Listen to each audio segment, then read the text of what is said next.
ऋषभ पंत जैसा बहुत खुला डुला, एक लेफ्ट हैंडर एक राइट। नहीं खुला डुला खेलता है बहुत, वो उसके चांसेस भी होते हैं। ये टेक्निकली बंदा बहुत अच्छा होता है। हम बोलते हैं ना हर चीज का टेस्ट। यार क्या खेला है अपना राहुल, उसने बिल्कुल कोई चांस नहीं दिया, आने दिया क्लोज टू द बॉडी। आज बैटिंग हुई है, बड़ी जबरदस्त बैटिंग हुई है। के राहुल का मैंने कल कहा था उसका 100 करना बड़ा जरूरी है, और क्या मजेदार 100 किया उसने। और क्या पहली बारी में 134 और दूसरी में 118, और जिस तरीके से ये रन्स करता है वो रन्स काफी अच्छे और तेज होते हैं, वो टीम को बहुत हेल्प करते हैं। तो ऋषभ पंत अब ये हम बोलते हैं ना हर चीज का टेस्ट। यार क्या खेला है अपना राहुल, उसने बिल्कुल कोई चांस नहीं लिया, आने दिया क्लोज टू द बॉडी। और ऋषभ पंत ने पहली दूसरी बॉल निकल के मारी। मेरी नजर में दोनों टीमों का, चाहे वो गौतम हो चाहे मैकलम हो, सबसे अच्छा जो कोच है ना वो ऋषभ पंत है। जब वो बैटिंग करते हुए बोल रहा होता है ना कि देखो ये अभी मुझे इधर बॉल कर रहा है ना, वो क्योंकि हिंदी समझते हैं, आवाज आ रही होती है, अब ये करेगा, अब मैं इसको ये मारूं, तो राहुल बोलता है नहीं अभी नहीं, होता है देखना, वो निकल के मारता है। उसने पूरी फील्डिंग जो थी ना, जो अटैक था उनका, बिल्कुल ही डिस्टर्ब कर दिया। और क्लासिक बैटिंग राहुल की, और अटैकिंग क्रिकेट पंत ने लाजवाब कर दिया। अब वही अटैक चाहिए बॉलिंग में भी। कमरान पंत की जो बात करें, मैं कमेंटेटर्स की भी सुन रहा था, वो कह रहे थे पंत के ना माइक लगा होना चाहिए, जो वो सारी कमेंट्री खेलते हुए करता है, तो वो अपने शॉट्स की भी तारीफ कर रहा होता है, और वो पूरी प्लानिंग भी साथ साथ चल रही होती है। But what a player, what an entertainer मैं कहूँगा। देखिए, एक तो बिल्कुल सही कहा आपने, एक तो परफॉर्मर भी बहुत बड़ा है यार। आप मजे से बैटिंग करता है, जब सेट होता है ना, अपनी मर्जी से खेल रहा होता है, वो शॉटें खेल रहा होता है। टेस्ट मैचेस में कभी हम सोच भी नहीं सकते लेट के मारना, इतने हमारे। और पहली बात तो ये है कि इंडियन टीम को अभी तक क्रेडिट देना चाहिए कि इंग्लैंड में टेस्ट मैच हो रहा है और अभी तक 4 दिन हो गए हैं, तो इंडियन टीम ही फेवरेट है। तो एक बड़ी ज़बरदस्त परफॉर्मेंस है ओवरऑल टीम की। और जैसे आज बैटिंग हुई है, बड़ी ज़बरदस्त बैटिंग हुई है। के राहुल का मैंने कल कहा था उसका 100 करना बड़ा ज़रूरी है, और क्या मज़ेदार 100 किया उसने। और क्या शॉट सिलेक्शन, टेम्परामेंट, टीम को मुश्किल से निकालना। उसके बाद जो पंत ने आके डोमिनेट किया, एक्सलेंट 8वां 100 उसने किया। पहला इंडियन बैट्समैन बना जिसने इंग्लैंड में ईच इनिंग सेंचुरी की है, और दुनिया का दूसरा विकेट कीपर बैट्समैन बना जिसने ईच इनिंग सेंचुरी की। बहुत बड़ी अचीवमेंट है इतने कम टाइम पे इतनी बड़ी परफॉर्मेंस टेस्ट मैचेस में दिखाना। और मेरे ख्याल से टेस्ट मैचेस इंडिया की टीम इसके बगैर कंप्लीट नहीं होती, जो ये परफॉर्मेंस अभी लेकर चल रहा है जब से टेस्ट मैचेस, और आउटस्टैंडिंग। अब देखें इंग्लैंड टीम की बॉलिंग हमने पहले दिन भी देखा कि एक्सपोज होगी, आज दूसरी इनिंग में भी देखा एक्सपोज होगी।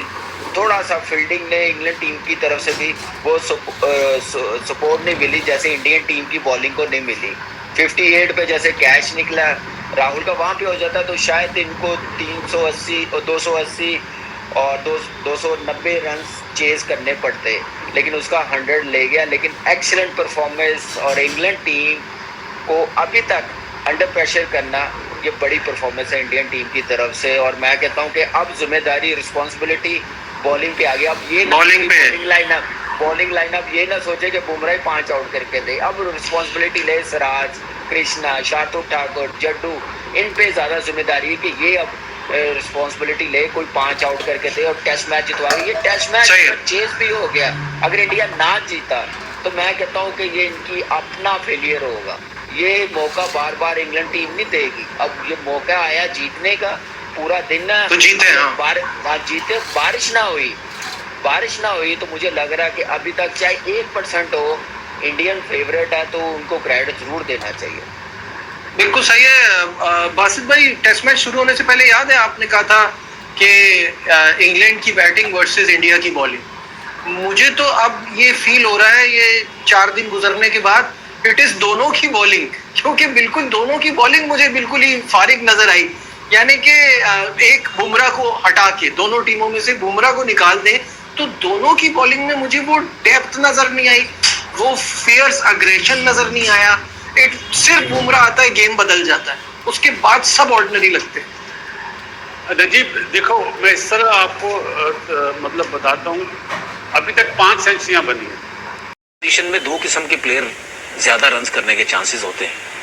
ऋषभ पंत जैसा बहुत खुला डुला, एक लेफ्ट हैंडर एक राइट। नहीं खुला डुला खेलता है बहुत, वो उसके चांसेस भी होते हैं। ये टेक्निकली बंदा बहुत अच्छा होता है। ठीक है, अगर जिसकी फॉर्म अच्छी नहीं हो तो वैसे टेक्निक के हिसाब से उसका डिफेंस सही है। नहीं, वो उसका देखिए, उसको ये फायदा होता है, वो आप हमेशा देखना, वो जाते ही एकदम से बैट्समैन जब नया जाता है ना, वो शॉट्स नहीं खेलता, वो जाते डाउन द विकेट निकल के मारने लग जाता है, जिस तरह उसने बेन स्टोक को भी खेला, थोड़े शॉट्स खेलता है तो उसमें एकदम से वो प्रेशर डाल देता है। ठीक है, उसका वो जो नीचे के नंबर पे आता है ना, उसका ये बड़ा फायदा है कि एक तो अगर उस टाइम जो फील्डिंग साइड है वो नीचे वो हुई भी है, उनका मोरल जो डाउन हुआ है, ठीक है, आउट नहीं हो रहे, तो उसके बाद ऋषभ पंत जैसा प्लेयर आता है, जिस तरह हम बात करते हैं गिलक्रिस्ट जब था, नीचे के नंबर आता था 5वें 6ठे नंबर पे, तो जब 4-4 रन लगे हुए होते थे ऊपर से, तो फील्डिंग साइड तो वैसे ही गिरी होती है। ठीक है, ये सारी बातें, लेकिन एक चीज ये कहना चाह रहा हूँ कि आईसीसी फैसला कर रही थी कि 5 दिन का टेस्ट मैच खेलेगी इंग्लैंड की टीम और ऑस्ट्रेलिया, और तो 5 दिन का टेस्ट मैच क्या इसलिए खेलना चाह रहे हैं, हर टेस्ट में ड्रॉ कराना है 5 नहीं, अब दिन? देखें वो बात तो आगे आएगी। लेकिन आपने पिछले प्रोग्राम में कहा था इस टेस्ट मैच के शुरू होने से पहले कि आप देखेंगे कि विराट और रोहित के बगैर जी बिल्कुल कैसे खेलती है। नहीं, तो देखे कैसा लगा? नहीं देखेगा, क्योंकि उन दोनों का रिकॉर्ड कोई इतना अच्छा नहीं है by the way test matches में, वो इंग्लैंड में एज अ प्लेयर तो अच्छा है ना। एज अ प्लेयर, अगर आप ओवरऑल टेस्ट मैच का रिकॉर्ड रोहित शर्मा का भी उठाएं, ओवरऑल भी, वो भी कोई इतना प्रेसिव नहीं, इतने कोई इंग्लैंड में 5 टेस्ट खेले, इंग्लैंड में नहीं, वैसे ओवरऑल भी इतना इंग्लैंड ज्यादा में 5 टेस्ट खेले रोहित ने, और जो आपके कोहली हैं उससे मेरे को 20 से कम टेस्ट मैच खेले। कोहली की तो एवरेज भी 40 से कम है, और शायद 2 सेंचुरी है या 1 ही सेंचुरी उसने बनाई, लेकिन फिर भी उसको सपोर्ट होती रही, 40 से कम भी है।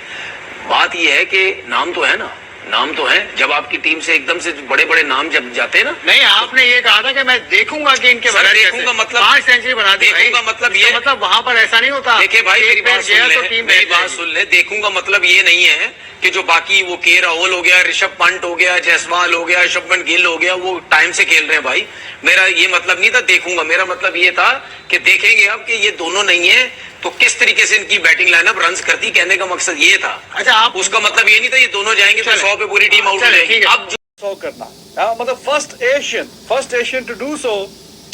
एशिया में जाहिर है कि इंडिया के अलावा पाकिस्तान, श्रीलंका, बांग्लादेश और अब अफगानिस्तान तो चलो टेस्ट क्रिकेट में इतना नहीं खेलता, लेकिन बाकी सारी टीमें खेलती हैं रेगुलरली, और पता नहीं कब से खेल रही हैं, काफी मतलब 50 साल, 60 साल, 70 साल। लेकिन ऋषभ पंत ही became the first guy to do so, the century in one innings and the century in another innings in the same test match। कमाल की बारी खेल के गया, पहली बारी में 134 और दूसरी में 118, और जिस तरीके से ये रन्स करता है, वो रन्स काफी अच्छे और तेज होते हैं और वो टीम को बहुत हेल्प करते हैं। तो ऋषभ पंत, अब ये बंदा देखें 1.5 साल due to that unfortunate incident team से बाहर भी रहा है कि नहीं, टीम से बाहर भी रहा है 1.5 साल, लेकिन उसके बावजूद भी जैसे ही वापस आया है तो इसकी जो जगह है वो वहीं पे बरकरार थी, क्योंकि टेस्ट क्रिकेट में इसने इतना शानदार और बेहतरीन खेला है कि आप जैसे ही ठीक होकर वापस आया तो कोई वजह नहीं थी कि दोबारा इसको टीम में डाला जाए, और 85 के स्ट्राइक रेट से 100 आया, 85 के स्ट्राइक रेट से, अमेजिंग। पूरे मैच में 9 छक्के मार चुका है, 6 पहली इनिंग्स में, 3 इस इनिंग्स में, और चौके भी पहली इनिंग्स में 12 और इसमें 15, 27 चौके, 9 छक्के। और जिस तरीके से ये अपना ही मिजाज है, इसका अपने खेलने का एक तरीकाकार है, और ये ऐसा नहीं है कि सिर्फ स्लॉगिंग किया उसने और टाइम लेके नहीं खेला। शुरू में जब हम आपसे लंच में बात कर रहे थे तो 50 के करीब स्ट्राइक रेट से खेल रहा था, 50 के करीब, 31 पे नॉट आउट था, 118 रन करके गया, और बहुत ही शुएब बशीर को जैसे 50 के बाद ऋषभ पंत ने गियर शिफ्ट किए तो 5वें गियर में डायरेक्ट ही उसको शुएब बशीर को 1 ओवर में 2 छक्के, और फिर अच्छे रन आना शुरू हुए, तेज रन आना शुरू हुए। और अब देखिए, जब हमारी आपसे मुलाकात हो रही थी लंच पे तो 159 की लीड थी, अभी जब मैं आपसे बात कर रहा हूं तो इंडिया की लीड 300 के पार जा चुकी है। एग्जैक्ट अगर बात आपको बताऊं तो 304 रन बोलने लगे, तो mainly because of Rishabh Pant, what a guy he is, amazing guy. उसके साथ साथ केएल राहुल की भी हम बात कर रहे थे कि KL Rahul most senior batter है इस लाइनअप में। तो पहली इनिंग्स में अगर 100 नहीं आया, अभी मौका भी है, दस्तूर भी है, टीम को जरूरत भी है, और अब यहाँ पे उसका 100 आ जाना चाहिए। तो केएल राहुल भी बहुत ही शानदार बारी उसने खेली है, और हाँ ठीक है, कैच छूटा 58 पे ब्रुक्स से, लेकिन हमने देखा है